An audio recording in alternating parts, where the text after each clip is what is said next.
मीठा मीठा बोलूं, किसके लिए बोलूं? बोलो किसके लिए बोलूं? मीठा मीठा बोलूं ममता बनर्जी के लिए मीठा मीठा बोलूं?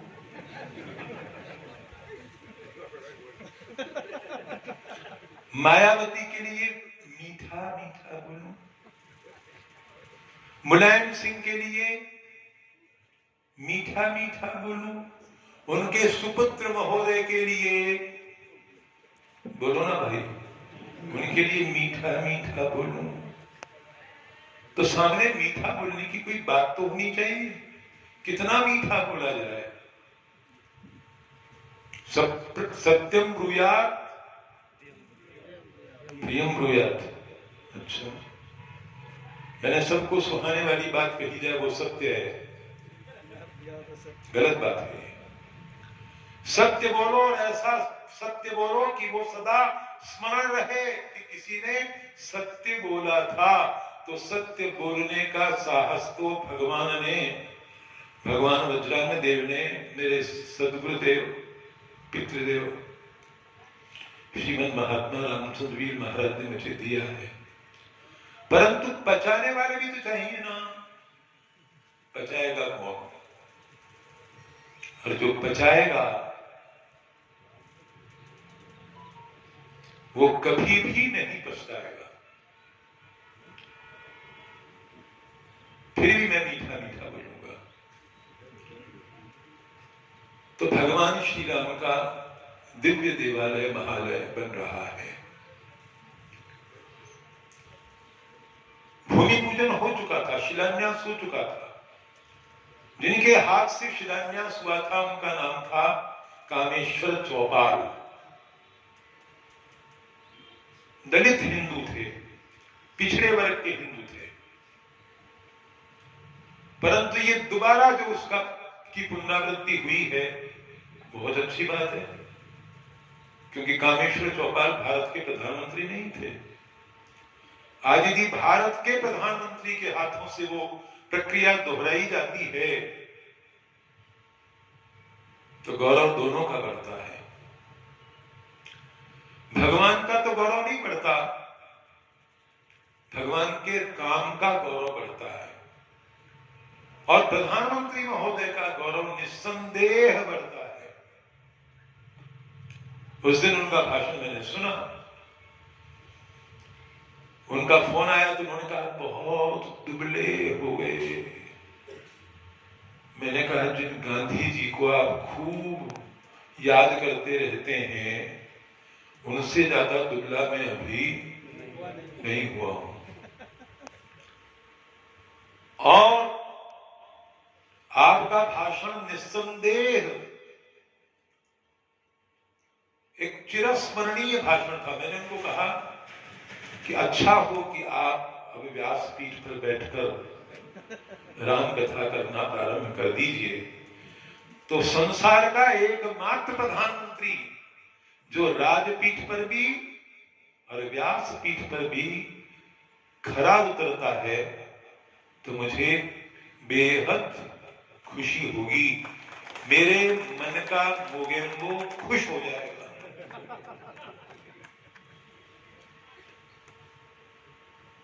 तो हमारे नरेंद्र भाई दामोदर दास मोदी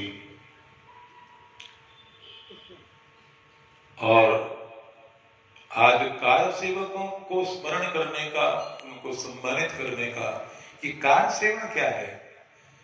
वो कार खींचती थी लक्ष्मण महाराज ने, किसका उल्लंघन मत कीजिएगा। ये कार सेवा नहीं है, ये कर सेवा है। अपने हाथों से जो सेवा की जाती है, धन सेवा का अपना महत्व है, परंतु अपने हाथों से की गई सेवा का निस्संदेह अद्वितीय महत्व है।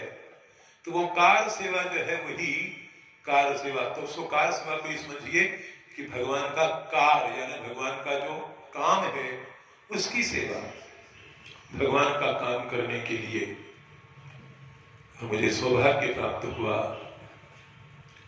हमारे भगवान विश्वनाथ एक छोटी सी कोठरी में पड़े हुए हैं। कभी आप काशी में जाएंगे तो विश्वनाथ भगवान एक छोटी सी कोठरी में, और जो मूल स्थान है उनका ज्ञानवापी का विशाल प्रांगण, वहां सल्लल्लाहु अलैहि वसल्लम हजरत पैगंबर नबी के जो मुरीद हैं, मोमिन हैं, वो नमाज तो बेखटके पढ़ते हैं, परंतु के आगे मुझे सौभाग्य प्राप्त हुआ कि मैंने इस अन्याय के विरोध में सत्याग्रह किया, गिरफ्तार हुआ, नैनी सेंट्रल जेल में मुझे रखा गया। नैनी सेंट्रल जेल में, जहां कभी जवाहरलाल नेहरू भी रखे गए थे कभी, और वहां के संस्करण में सुनाने लगूंगा कि क्या क्या मैं करता था, क्या क्या होता था, विषांतर हो जाएगा। तो वो आज भी प्रतीक्षा कर रहे हैं भगवान विश्वनाथ कि कब उनको उस छोटे से कमरे से हम विशाल ज्ञानवापी के प्रांगण में भव्य मंदिर बना करके उनको प्रतिष्ठापित करें। और इसीलिए जो राम भक्त हैं, जो इस हकीकत को, इस वास्तविकता को समझते हैं, वो कहा करते हैं ये तो पहली झांकी है, काशी मथुरा बाकी है। और क्या क्या बाकी है? बहुत कुछ बाकी है, क्योंकि ये जो इस्लाम है, इसने जहां भी ये गया है तोड़ने फोड़ने के अलावा और कुछ नहीं किया। कोई भी मुकम्मल चीज इनको पसंद नहीं है। चांद की पूजा करते हो तो करो ना बाबा, किसने मना किया तुमको? लेकिन पूर्णमासी का चंद्रमा, शरद पूर्णिमा का चंद्रमा, जिसके प्रकाश में हम भगवान को भोग लगा करके खीर को ठंडी करते हैं, अमृत बरसता है, उससे क्या ऐतराज है रे यारो? तो खूबसूरती का वर्णन भी करना हुआ तो कहेंगे कल 14वीं की रात थी, शब्द रहा चर्चा तेरा। 14वीं की रात थी। अरे तो पूर्णिमा में क्या 24 घंटे ठहर जा रहे हैं अकल के दुश्मन? और वो पूर्णिमा की रात जो होगी उसमें क्या ऐतराज है? लेकिन कोई भी मुकम्मिल चीज तुमको पसंद नहीं है। ये जो कटावा चांद है, इसको तो हमारे भगवान शंकर ने अपने मस्तक पर श्रृंगार बना करके धारण कर रखा है ना। क्या नाम है उनका? भगवान का चंद्रमौली। और क्या नाम है? चंद्रशेखर। लेकिन नहीं, तुमको सब चीजें कटी हुई चाहिए। चांद भी कटा हुआ, और क्या क्या कटा हुआ, और क्यों कटा हुआ? छोटे से बच्चे का छिलका काटने का ये अन्याय क्यों करते हो? अगर अल्लाह ताला को उस पर छिलका मंजूर नहीं था तो उन्होंने उसके ऊपर छिलका पैदा क्यों किया? और अगर उन्होंने कर दिया तो फिर क्यों काटते हो रे? सातवें आसमान पर अल्लाह ताला तशरीफ रखते हैं। कहां रखते हैं? तो हम भी तो सप्त लोगों में विश्वास करते हैं ना, सप्त व्याहृतियां मानते हैं कि नहीं मानते हैं? लेकिन अल्लाह ताला सातवें आसमान पर ही क्यों तशरीफ रखते हैं? नीचे क्यों नहीं उतर कर आते?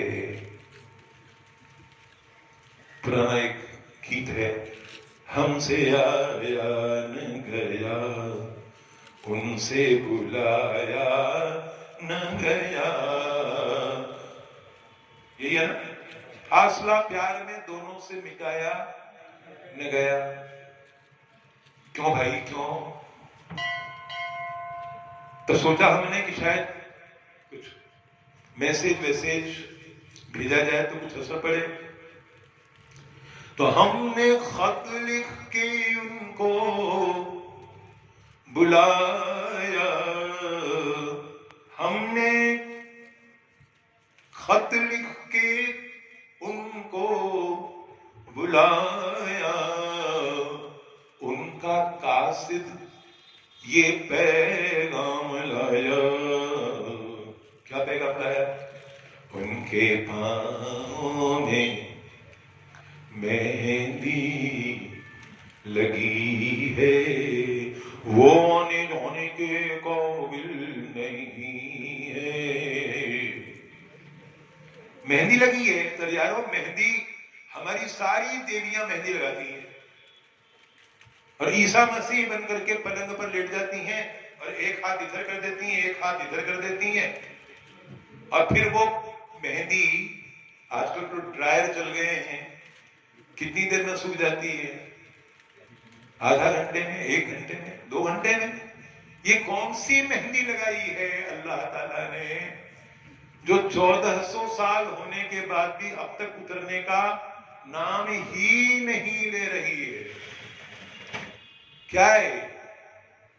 क्या तमाशा है? तो मोटी चीज ये है कि कोई भी मुकम्मल चीज तुमको पसंद नहीं है, इसलिए 2 गुंडे हैं। अब गुंडे को तो गुंडा ही कहूंगा ना भैया, मैं क्या कहूंगा। एक का नाम है, क्या नाम है भैया? अकबरुद्दीन ओवैसी, वो तो छोटा है, और दूसरा जो है वो असदुद्दीन ओवैसी, और इनका जो बाप था वो था सलाहुद्दीन ओवैसी। तो जब महाराज जी ने, बड़े महाराज जी ने वहां हैदराबाद में भाग्यनगर में अनशन किया था गोरक्षा के लिए, तो वो रोज हाजिरी देने आता था सलाहुद्दीन ओवैसी, आकर बैठ जाता था। अब वो आकर जब बैठ जाता था तो हमको बड़ी परेशानी होती थी कि बैठा हुआ है, अब इसके सामने कुछ बात भी नहीं कर सकते ढंग से।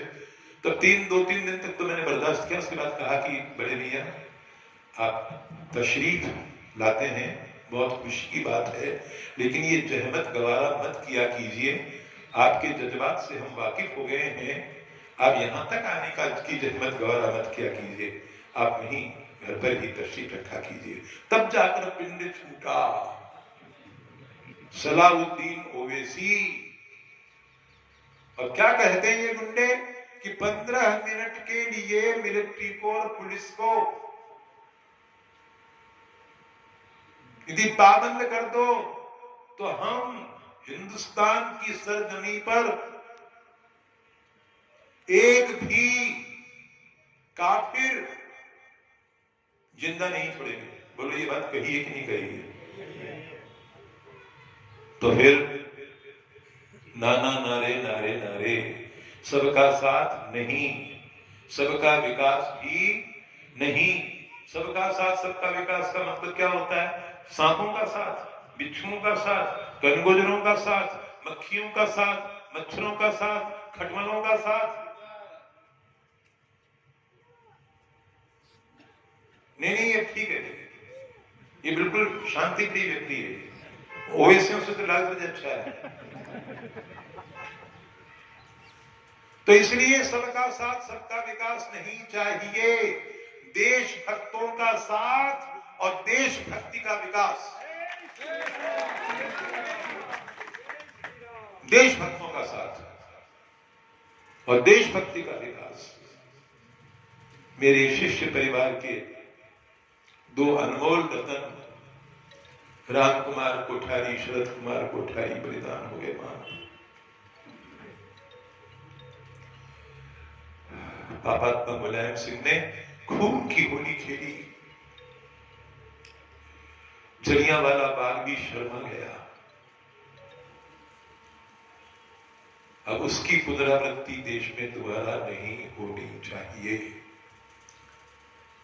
माला आपने बड़ी सम्मान के साथ लोग मुझे माला पहनाना चाहते हैं, माला नहीं पहनता, और मैंने व्रत ले रखा है कि माला नहीं पहनूंगा जब तक पाकिस्तान जहन्नुम रसीद नहीं होगा, जब तक बांग्लादेश जहन्नुम में नहीं चला जाएगा, तब तक, जब तक हमारी भारत माता फिर से अखंडता नहीं होगी, तब तक मुझे माला पहनने का क्या अधिकार है, इसलिए माला नहीं पहनता।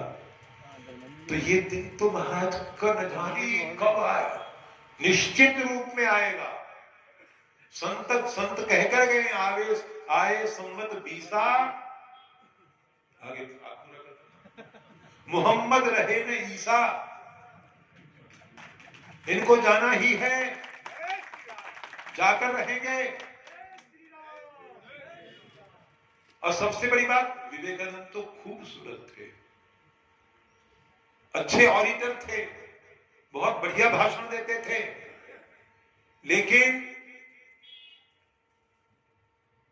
हमारे अद्भुत चैतन्य भक्ति वेदांत प्रभुपाद स्वामी 65 साल की उम्र में गए थे, न गला था न कला थी।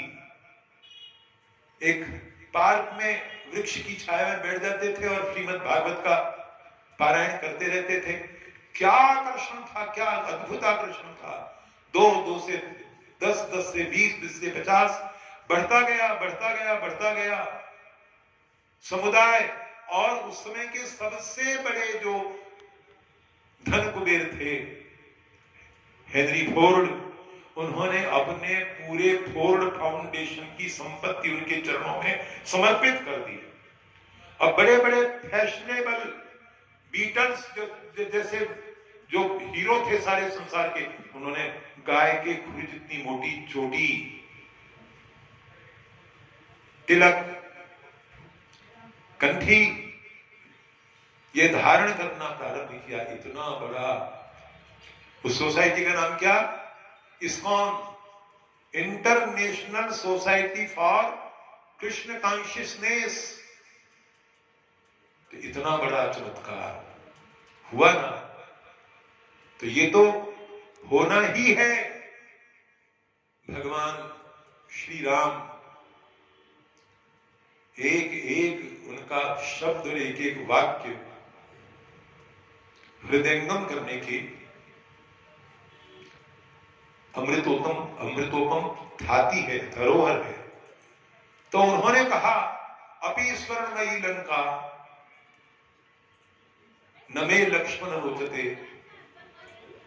आगे क्या कहा उन्होंने, जननी जन्मभूमिश्च स्वर्गात् अभिगरीयसी। यद्यपि लंका स्वर्णमयी है, लेकिन हे लक्ष्मण, हे सौमित्र, मुझे रुचिकर प्रतीत नहीं होती। क्यों? जननी जन्मभूमिश्च स्वर्गात् अभिगरीयसी। मेरी जननी जन्मभूमि जो है वो मुझे स्वर्ग से भी अधिक गरीयसी, प्रिय प्रतीत होती है।